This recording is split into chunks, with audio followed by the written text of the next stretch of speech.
Magandang araw po sa inyong lahat. Ako po si Banat Bay at eto na nga. Naku po, malupit po ito pag-uusapan natin ngayon. Exciting. Kasi mga kababayan, alam nyo naman, itong nakaraang weekend, merong uminit ang ulo sa atin.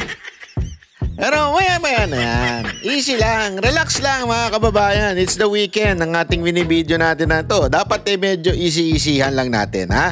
So ito, pag-usapan na po natin itong mainit na issue.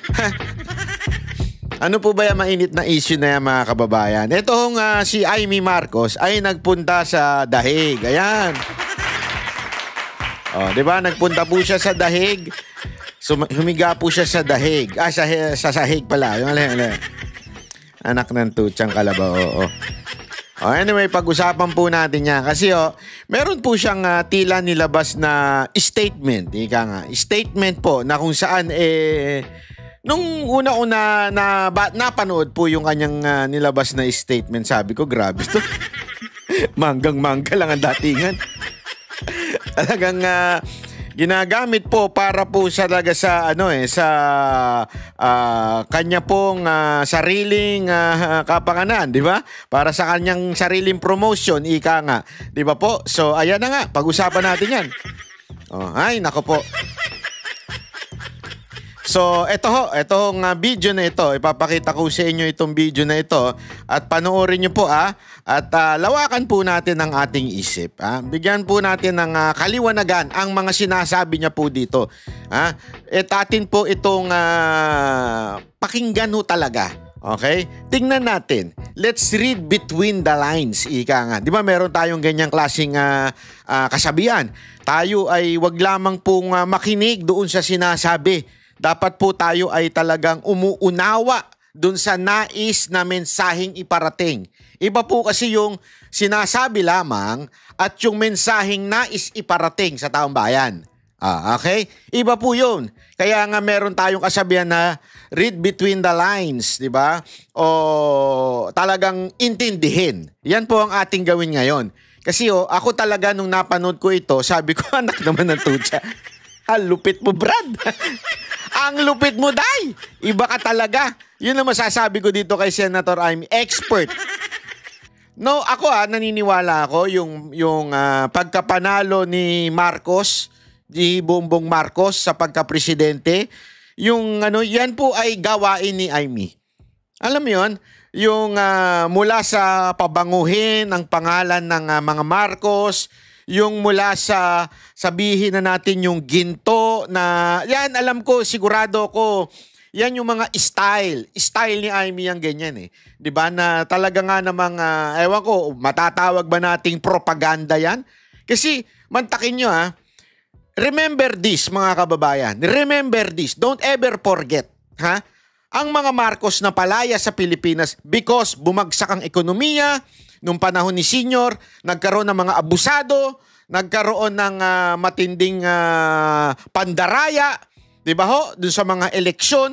At the same time, talagang yung ekonomiya natin bumagsak nun. At talagang wala na. Out of control na ika nga. Kaya nga nagdesisyon ang militar. Nagdesisyon ang mga kasundaluhan na magbago na ayusin na. Mali na ho itong nangyayari sa Pilipinas nung panahon ni Marcos Sr. At ladies and gentlemen, nagtagumpay ang mga Pilipino noon at ang gumalaw ho dyan ay malaking factor ho talaga ang mga military. Ngayon, nakita naman po natin, kaliwat kanan ang mga court decision na nagsasabing talagang meron pong tagong yaman, ill-gotten wealth. Napakahirap po kung ikaw ay iisipin mo ng malalim, napakahirap po paano mo aayusin yan. Nagdesisyon na ang korte. Marami na ang korte ang nagdesisyon na meron talagang ill-gotten wealth. Ultimo nga sa tax, Supreme Court na ho yun. Executory ho yun. How can you turn over the tides sa gitna ng mga ganyang klaseng mga desisyon ng korte? Ito hindi akusasyon Iba ho yung akusasyon sa meron ng desisyon. Ito ho'y guilty. Mga guilty na desisyon ng korte. Napakarami po niyan. Even US court, di ba? May mga ganyan desisyon. How did they turn around the perception ng mga tao? Napakahirap niyan. Ako, naniniwala ako, matalino si Senator Amy. She was able to turn around everything into, quote-unquote, Marcos is just persecuted. Marcos is the real hero. As a matter of fact, yan na lumabas during the Duterte's time. Paano niya ginawa yan? Siyempre, yung mga vlogger niya na mga instead na ang pinush ay ang Duterte, pinush talaga ang mga Marcos. Huwag natin kakalimutan. Noong pa lang ng 2016, ipinapaalala ko na po sa inyo. 2016, gumagapang na po ang mga Marcos para pabanguhin ang kanilang pangalan. As a matter of fact, hindi nga natanggap nung iba eh. Bakit? Kasi si Pangulong Duterte, he was given a choice between Cayetano and Marcos, kanyang vice president. Mag-isip po kayo. Mag-isip po kayo ng maigi. Mag-isip. Kung kayo ay may isip, mag-isip po kayo. Bakit pinili ni Pangulong Duterte si Cayetano instead of BBM bilang partner niya as vice president? Doon pa lang, makikita nyo na talaga na si Pangulong Duterte, Rodrigo Roa Duterte, ay ayaw sa mga Marcos. Yan o ilagay natin sa ating mga utak. Ayaw na ayaw niya po kay Bongbong Marcos. To the point na mas pipiliin niya pa po ang isang Cayetano kesa sa isang Marcos. Sa mga nanlalait kay Cayetano, wala tayong problema. Yan ay karapatan ninyo. Diba? Pero hindi niyo mabubura na mas pinili ni Pangulong Duterte si Cayetano kesa kay Marcos. Bakit? Abay, malamang sa malamang, based in your own opinion, amay malamang sa malamang, ayaw niya talaga to si Bongbong. To the point, pinili niya yung iba. O, tanggalin na natin sa ating usapan ngayon, yung argumentong ba't pinili niya si Cayetano. Hindi, tanggalin na natin yan.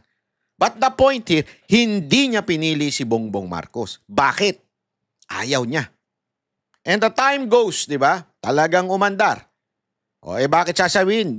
Bakit di pinalibing ni Duterte ang mga Marcos? Because that is legally the right of a former president and a former soldier to be buried doon sa sementeryo ng mga bayani.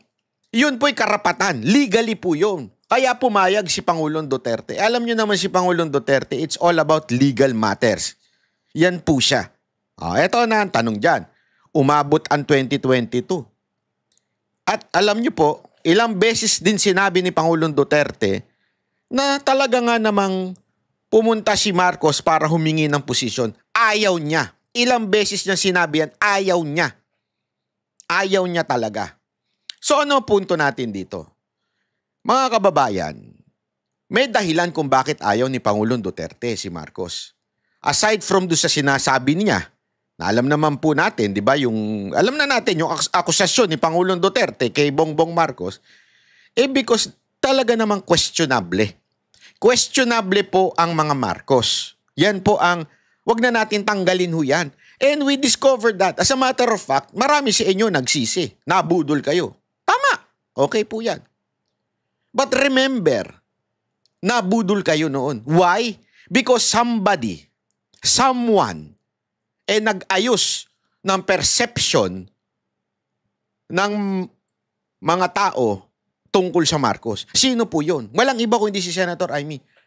Bongbong Marcos did nothing. Nothing. Because, alam naman natin, mahinang nilalango ito si Marcos Alam mo natin yun. Merong naglakad. Merong nagsaayos po nito. And we all know that is Amy Marcos. As a matter of fact, sinabi pa nga yan ni Vice President Sara Duterte, di ba? Na pinakiusapan siya ni Senator Amy tumakbo bilang Vice President kasi hindi sila mananalo kung sila lang. Natalo nga silang Vice President sa hindi pa kilala. Hindi kilala yung si Leni Robredo nun Pero natalo sila. So ibig sabihin talaga, it was Amy who is making a way for the name of Marcos to be somehow ma-redeem. Yun ang pinaka-foundation, bottom line ng lahat ng ito. It is just to redeem the name of Marcos. Nothing else. And everything that is happening right now, okay? Ngayon, lahat po nangyayari ngayon o ginagawa ni Senator Amy, it is not for the Duterte. It is for redeeming the name of Marcos. Yan ang hindi natin maintindihan. Hanggang ngayon, marami pa sa atin ang nagpapabudol. Yan lang ang motibo ni Amy. Wala nang iba. Yung sinasabing naaawa siya kay Pangulong Duterte, si Amy ay gagawa ng mga ganito-ganito dahil ayaw niya, dahil naggawa sa pamilya ko to. Hindi. Lahat lang yan ay talkish lang po yan. Lahat po lang yan ay propaganda. Ang tunay talaga ay yung paulit-ulit niya sinasabi noon hanggang ngayon. At hindi lang niya sinasabi ngayon, ginagawa niya pa. Ano yun? Never niyang binlame ang kapatid niya. Never sa nangyari kay Pangulong Duterte. Never. Eto mga kababayan, isang katibayan.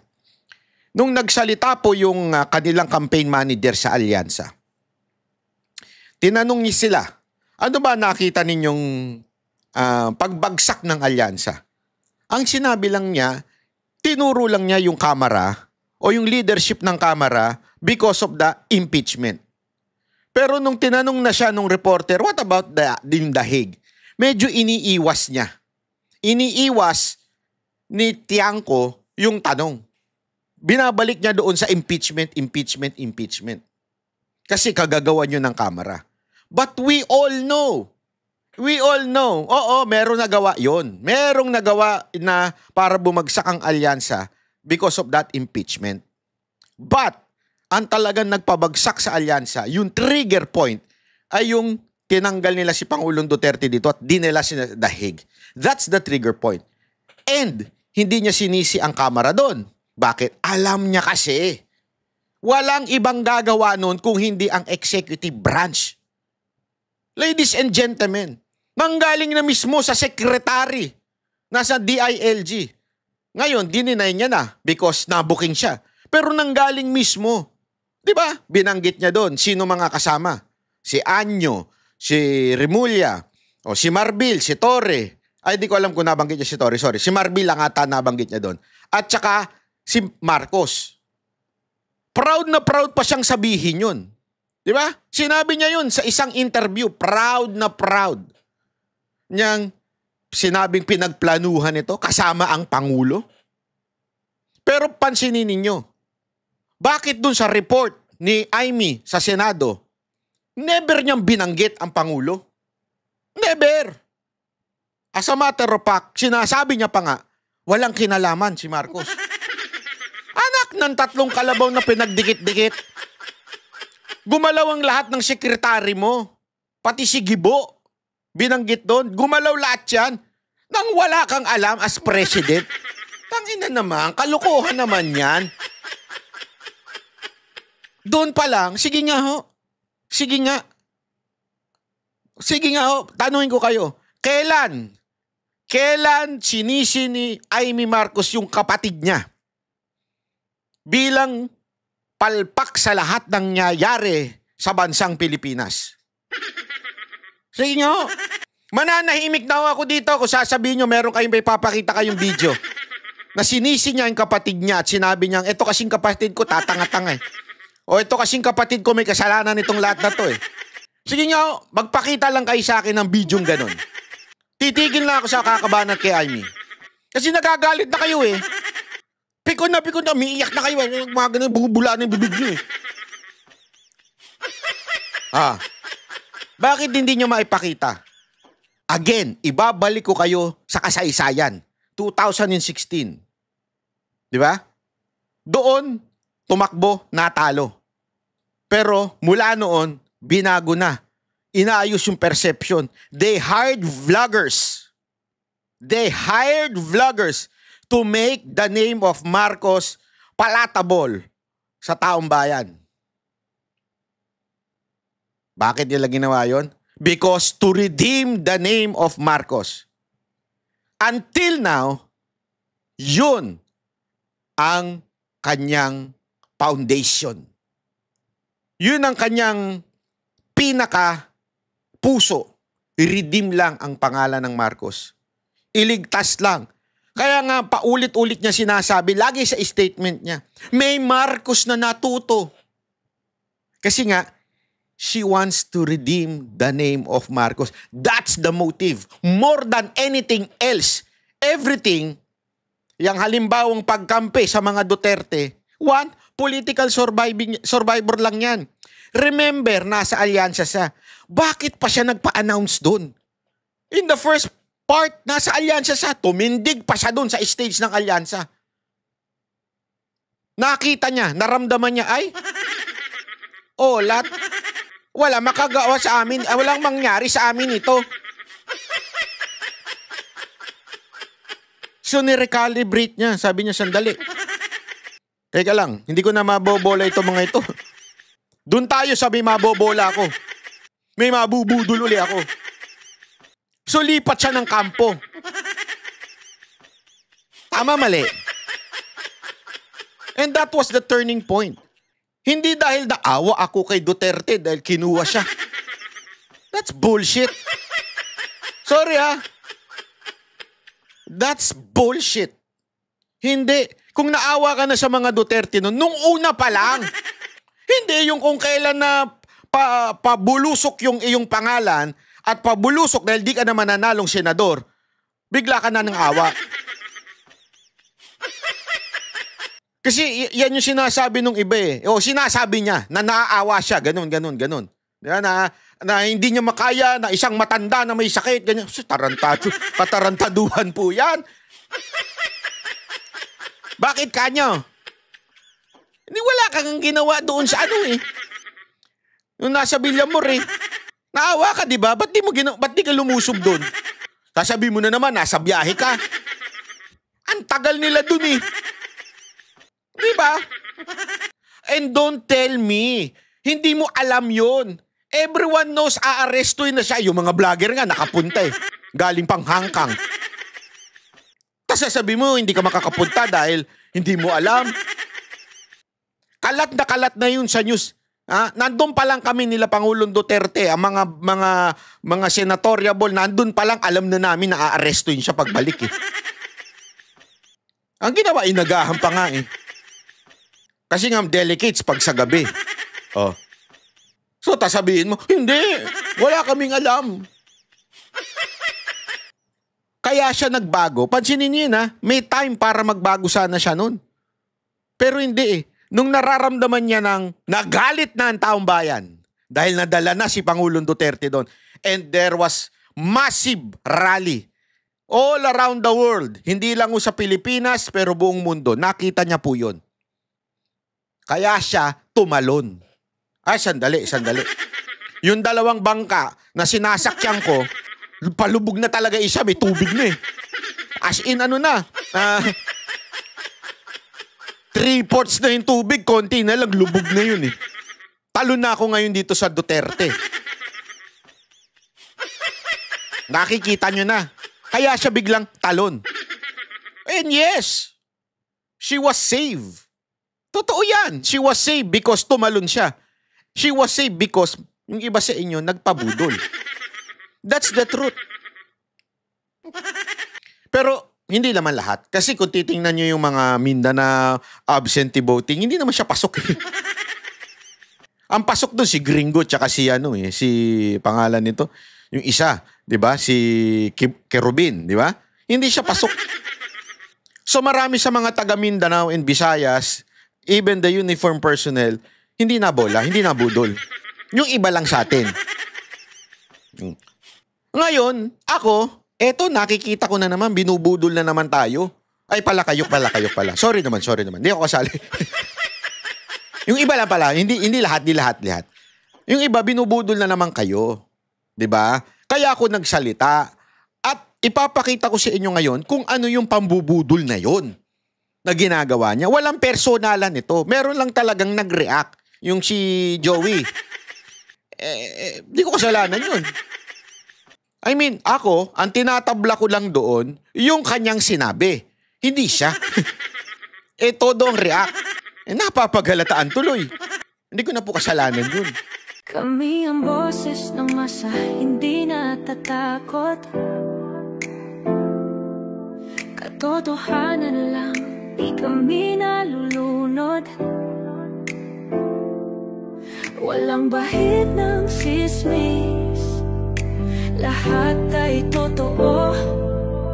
Kahit sino ka pa, pag mali ka babanatan ka. Walang pinipili kulay, wala kaming kinikilingan. Basta para sa bayan, kami lalaban.